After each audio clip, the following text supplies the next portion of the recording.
Love,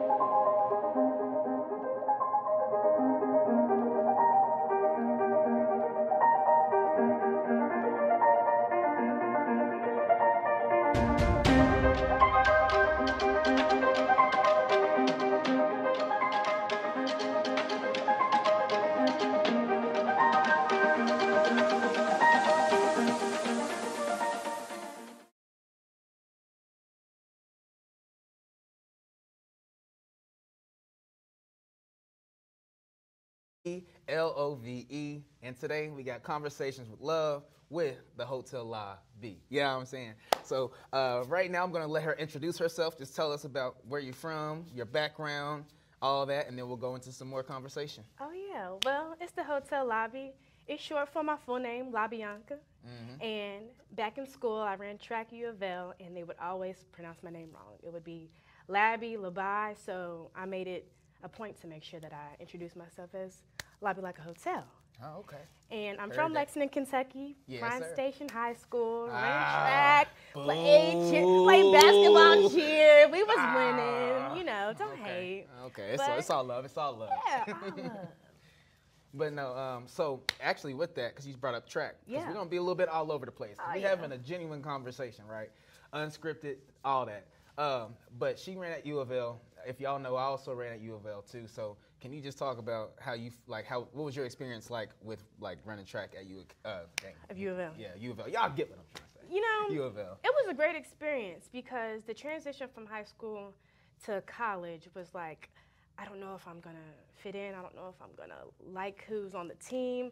The campus was dope, and everybody coming in, we were all like scared. So we were basically like, we made a pact, and we all graduated. I loved running with the girls. We were like a family. Yeah, that's how it be. Cause I remember like my freshman year. I mean, we first got there. You know, you Yeah. go to what, welcome week. You know, Oh, you go yeah. to welcome week, and Oh, you yeah. start. But it's different when you're an athlete. Cause you Yeah, walking athlete around. orientation. You got there with, the dinner, all of that, all of that. oh, Louis Awards? Come on now. You man. feel like you're on the red carpet. Literally, it's like, and some people, in college, some people didn't get to experience that. So Yeah. I think it was really cool, at least for me, and with us both running there, it's like, it was really a dope experience to be able to just kind of see how that is being a student athlete. So with that, talk about being a student athlete from was like waking up, you know how it was, waking up at 5 a.m., 6 a.m., you got the team meetings, so talk about that and kind of how you went through it. It prepared me for life, really. We had to get up early in the morning before your class, shower before your class, eat before your class, make sure that you was studying before your class, and you in class like, Not. are you serious? Dead. And most teachers aren't really favorable to the athletes because they know you are supposed to be ready for this. Right. And when you're a freshman, you're like, I don't know. Let's talk about the music, right?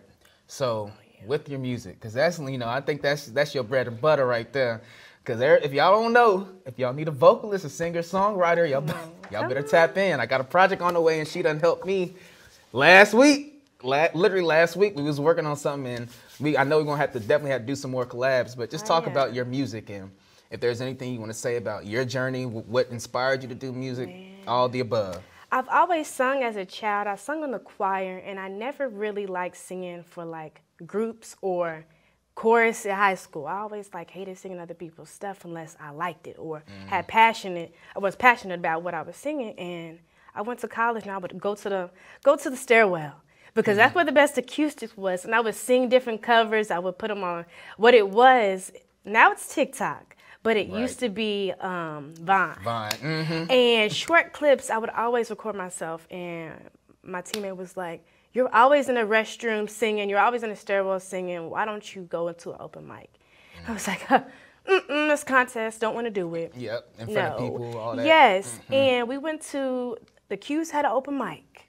Shout out to the Q's. Yeah, shout out to the Q's. But it's still 06 over here. Don't get it twisted. Oh yeah, Do not love get it twisted. the apples. We'll get to that point, but okay, no, I'll stop. I'm playing. It's all love. He's it's all love. He's popping it. But they had an open mic, and one of the guys on our team, he knew that I sung, and it was like a dead period where they're like, anybody want to come up and sing something? And my friends was looking at me, teammates was looking at me like, just go up there. So I walked and I sat on the stage. I was like, I'm not standing up, and I just sung some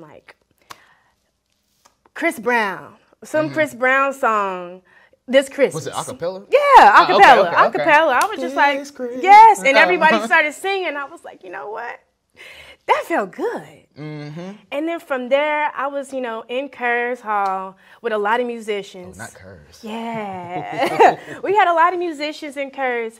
And, of course, I was cool with them, had class, and they would talk about going to the studio. And I'm like, what studio? Where are you going? And I felt like the outcast because I'm like, I'm an athlete, but you ain't trying to tell me the gyms. So shoot, let me look it up. Let me look up this studio. And I had no clue what an engineer was, nothing. So I just pulled up. And it happened to be the same spot that I had seen them at. So I'm like, okay, so I'm on to something good. What studio was it? So it was Head First. Oh, okay. Okay. Yes. Big shout out to Head First. Head First Studios, big shout out. Slick and Saint. Big shout out to Slick. Yes. Big Love shout out y'all. to Saint. That was the first place that I went, and I was like, who's an engineer? What does that even mean? I'm used to my daddy's an electrician, so I'm like, that means they're fixing something. You're not fixing vocals. You're fixing something in here. Some chords. Yeah, or I'm like, it has to be technology, but I'm like, I'm not getting it. So I recorded my first song there, booked for an hour. What song? You know what it is still? Ooh, yeah. What was it Trust called? Issues. Oh! Trust issues. And I wrote that in my dorm room, Wow, how did it do when you put it out? Listen. What was people like when you first put out your first song? I actually went to another open mic. I think the Alphas was having it. Again. And I said, I'm going to just try this one out because, they bring different crowds. So I just started singing a cappella. And this girl in the back was trying to Google the words, like, who sings that song? I'm like, it ain't out yet. It ain't out. She's it's like, me. what you mean? That was you? Yep. So from there, I was like, all right, I'm going to go back again. I'm going to book longer. But, I wasn't making that type of money to go for an hour. Like, if you know how much studios are for quality, it's not anything cheap. So I was saving per diem. I was saving all types of money. And that per diem come in handy. Come in handy. And if you don't know, that per diem, that's when your coach or whatever sport you play for, they'll give you an extra little, let's say you traveling to Georgia Tech, or they give you a little $50. I would take that 50. I'll keep 40 of it and only spend $10 on my and come back. Because they provide some snacks and stuff. So I'm like, I don't need to eat that much. Yeah, I'm good. And they would take us out to you. So I'm like, I'm going to keep this. And I'm invested. Yep. So that was the small investments. And then it just took off. I was running on the track, singing. Yeah. They were like, what was going on with you? Like, I was focused. I wasn't worried about nobody on the side. I was just like, I'm going to sing. I got a question. So, you know how when you warming up for a race? Oh, yeah. Like at a meet, because I'm like, I know when I would be at the track meet, I would put on some J. I'll always like J. Cole because I like relaxing music. I would put on some just some turn up. At that time, I'm trying to think, it would be like some old 21 Savage, but I'll just. And I'm here, and I'm singing, and I'm humming onto it, or I might sing it too loud, and I know somebody else is over there being too serious, but for me, I was like, I gotta. Yes, it's the vibrations. Yeah. It really pumps you up, and when you vibing with it, nobody can touch you. And you run your best. For me, I ran my best. I felt the freest, and I was just like, this makes me feel some type of way. Like, if you could go back, would you listen to your own music warming up? You know what? I would. Like, stretch and just get my mind together, because my songs be telling me, I would just listen to my music on the way here, like, you talking to yourself. And you talking to other people that feel the same way, but I'm like, dang, it's hitting different. And that's why it's like, I would do the same thing, because when I was running track, I did a Love album. So honestly, that's why I asked you, because I didn't listen to my music, because I ain't trying to be in my feelings before I'm about to run. Listen, but that makes you more passionate about what you're gonna do. Yeah, that's true. It puts you in that mode. Like, if I'm saying this, if I feel love about this, I love this too. Yeah, that's true. Because it's like you attaching this love with the track love and all of that. Exactly. That's always a connection. Right. So we're gonna kind of switch gears a little bit. So talk to us about. We got the music, singer-songwriter, doing all that. But one thing me personally, I don't like to be put in the box, and I don't think that you feel the same way either. I'm out the box. Another thing, I'm gonna put this out there before I forget. But she also has a clothing brand. She be putting her clothes out. She got merch. She got merch. So if y'all ain't got the merch, I literally was wearing the merch yesterday. Y'all think I'm lying? If you was on my story. What was it? I give the dates. July 19th. I had the Hotellabi. Shout out to Sky Mike. I was wearing that in the park. But anyways, just talk about like, I guess now just with your training. So let's go into training. Oh, yeah. And I know, that kind of correlates with track and all like the history that you have with track. So that kind of helped, build your training and doing tumbling. But let's go into that aspect of lobby. So like I train at the at Synergy Coach, but I started at Tate's Creek being a track coach. And from there, I was able to help build up young athletes that wanted to go to college, that actually had potential to go to college. And I was that female figure for them that I didn't have so much when I was in high school. Got you. So I saw what I was given in little spurts where it's really empowering myself. And I was like, you know what? That's got to be my lane. I got to train these young women to be something great. And, the men going to come because they already want it. But when they see, it's like competition. When they see a female going for her bag. It's like, I got to step it up because she over here doing what she needs to do. Yes. My first year at Tate's Creek, we won the state championship. And I was in their head like, come on, I don't know don't worry about the points. We've already practiced for this. We ready. Don't even worry about it. Like, they trying to get in y'all's head. Y'all got it. Y'all got it. So won that, stay with them. I've been with them for about 6 years. And I was like, I need to be in a gym. I need to be in a fitness community where I can really touch other people that are just like, yeah, I mean, I ran track or I play soccer or I play basketball, but I don't really have a trainer because I don't know if I'm going to invest. I don't know if they're going to understand. And I'm like, I've been there, so come work with me. I call it the Fit Girl community. I'm the Fit Girl coach. KY Fitness, I'm here to bring it to you because I'm coming for a space and a place that you've been. I need you to say that. You say, look at that camera and tell them. The Fit Girl. The KY Fit Girl. I'm bringing the KY. I'm bringing the fitness to KY. And y'all better tap in. Come on. Y'all better tap in. Yes. But no, that's one thing that I've realized, just going back to what I said about, not putting yourself in a box, but being able to use everything, all your experiences in life and make it like one cohesive thing. Because I know a lot of people will only do one thing. And it can be sometimes what I've learned is some people are like, oh, you're doing too much. You just need to focus on this. You need to focus on that. But from what I can tell about you is you like to. Oh, I've been told all my life you doing too much. You doing way too much. I'm like, what's too much? My name means the one. La Bianca is the one. I'm never going to be too much. Never too much. If I'm too little, I'm dimming my light. And baby, it's shining. I can't do it. So when I see the vibrations I feel from the music and that passion I put into the people I'm training, I'm like, I'm doing it all. Yeah. Like it all makes sense. So I'm never doing too much. I might not be doing exactly what you want me to do. Right. But my focus is my community. That's going to feel the vibration. If I'm singing to you, now I got you in the gym doing yoga. You stretching. Yeah. Now we warming up. Now you sweating. Now you're doing something. It's getting you up. Exactly. It's getting you moving. And most girls want to focus on core, but they doing a little cute, exercise. I'm like, you got to put in some work. It's called strength and conditioning. For a reason. Strengthen your mind, condition your soul. Come on. Talk to him. Come on. That's a perfect transition too. Because look, so let's talk about this. You said strengthen your mind and strengthen your soul, or you said strengthen your mind and condition your soul. Okay, so with mental health, how do you navigate your mental health and how do you incorporate trying to help others with their mental health through music, through training, through tumbling, which we have to get back into that too. Oh, yeah. But so, how do you incorporate that into your life? The music that I play is typically drilling like positive things into them, whether it's just like beats, maybe it's something that's, about being a woman or just being strong, just period, just being you, feeling yourself, loving yourself. But while you're stretching, I'm talking to them.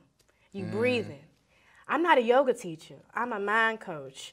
I'm going to get in your head, and you're going to be like, dang, I'm stretching. Right, I'm stretching. And I'm breathing. I always tell them, breathe in, breathe out. And I'm pushing them to a stretch that they didn't think they was going to be able to do. Right. So you listen to this music, and then by the time they're done stretching, they're like, this is my favorite part. Who are we listening to? Right. Sometimes it's sprinkles of me, and it might be some sprinkles of other artists. And I'm like, you need to listen to them because when you're in a club, you're not listening to them. When you're working out, you're just listening for the beat. But when you are resting, and you focus, And meditating, and that's one thing I think is real powerful with music is people to understand music is a feeling, and once certain songs will take you to certain places. So like you said, especially with me being a DJ, it's like being in the club, or when I used to, still dibble and dabble every once in a while. Yeah. But depending on what you know, the environment I'm in, I know the energies that's gonna come with it. Exactly. So if I'm working out, yeah, you want to play some turn up music. Yeah. But one thing, I don't know who told me this. It was an athlete, and I can't say his name because I really don't. I can't remember. But I remember he said something like, he was like, you know, I like to listen to like chill music. And for me, like I said, I started to listen to J. Cole, but there are J. Cole records that are still turn up, like hype that get you. But, you know, then after he told me this, this was during the time when I was at U of L, I started listening to classical music to warm up. Oh. That might sound crazy, but Now I used to get real nervous at some point too, because I would be like, I know I can feel everybody else. Everybody got the beats on. They like, so you like, you know, I'm feeling good right now. But it's like for me, I'm like, I'm here. I'm in the moment. I'm present, and I'm able to kind of just woosah. Like, and I think it was a nice little balance as far as when you are making your music and what you're letting people listen to. So if you are training somebody, I think it's important to be like, you know, maybe you should let's listen to this just as we warming up, because we warming up right now. Now, when we get to max day, all right, let's turn up. I let them know. I'll be changing the station because I have 2 different playlists. We warming up to some music, and then we working out to some music. Then we cooling down to some music. And then we kind of, okay. You need to know the transition because your body's going through a transition. Exactly. I don't need you like breathing too hard while you're stretching. The music's going to actually calm you down. It really will. And that's why I don't think people think music really changes your complete mood and where you're at, how you're feeling, whether it be working out, whether you just driving. I seen it was a podcast, and this dude was like, he said, you know, there's a certain artist, I'm not gonna say the artist's name, but he's a famous artist. He was like, you know, if you're listening to this person, he said, when you're driving, look at your speedometer and see how fast you're driving. And I was like, oh, that makes sense. Because I'm like, certain people, I'm listening, I'm like, like, oh. But then when I'm listening to some, let's say I'm listening to Mary J. Blige or some Snow Allegra or Erykah Badu, you gonna be vibing. I got the windows down. And you know, you drive past somebody. Hey, how you doing? Right. Real smooth. Yeah, just like, hey, you know, we just cruising. So I think music definitely kind of moves people. But I think that's the beauty in it all. But hey, I think that's our time for the day. Again, we got Hotellabi. Make sure, or the Hotellabi. Let me make sure I say it the right way. But make sure y'all tap in with her. I'm going to let you go ahead and tag yourself. Go ahead and get all the social medias out, whatever you need. Oh, yeah. You can you can Google the Hotellabi, D-A, Hotel, L-A-B-I. I'm on Instagram at the Hotellabi Official. Check me out, Spotify, iTunes, you name it, you play it. You play it. And on that note, let's go!